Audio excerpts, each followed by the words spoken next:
M news కి స్వాగతం. మండపేట కలవపు దేవి సెంటర్లో వెంచేసి ఉన్న శ్రీ దుర్గమ్మ అమ్మవారి ఆలయం వద్ద శుక్రవారం కావడంతో పాటు జ్యేష్ఠ పౌర్ణమిని పురస్కరించుకుని ఆలయ వ్యవస్థాపకులు రెడ్డి బ్రహ్మణ చౌదరి కుటుంబ సభ్యుల సూచన మేరకు ఆలయ పూజారి ఆయనవిల్లి రాజరాజేశ్వర రుద్రశర్మ ఆధ్వర్యంలో దుర్గమ్మ అమ్మవారికి వివిధ అభిషేకాలు, మహిళలచే ప్రత్యేక కుంకుమ పూజలు నిర్వహించారు.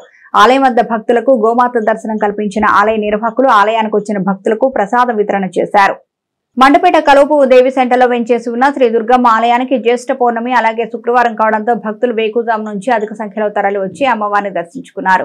ఆలయ వ్యవస్థాపకులు రెడ్డి బ్రహ్మణ చౌదరి కుటుంబ సభ్యుల సూచన మేరకు ఆలయ పూజారి ఆయనవిల్లి రాజరాజేశ్వర రుద్రశర్మ సమక్షంలో అమ్మవారికి వేకుజామున అభిషేకాలు నిర్వహించారు. అనంతరం మహిళలచే ప్రత్యేక కుంకుమ పూజలు నిర్వహించారు. ఆలయానికి వచ్చిన భక్తులకు ప్రసాద వితరణ చేశారు ఆలయ నిర్వాహకులు.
మరిన్ని తాజా వార్తా విశేషాల కోసం ఎం న్యూస్ ని సబ్స్క్రైబ్ చేయండి, మీ మిత్రులకు షేర్ చేయండి.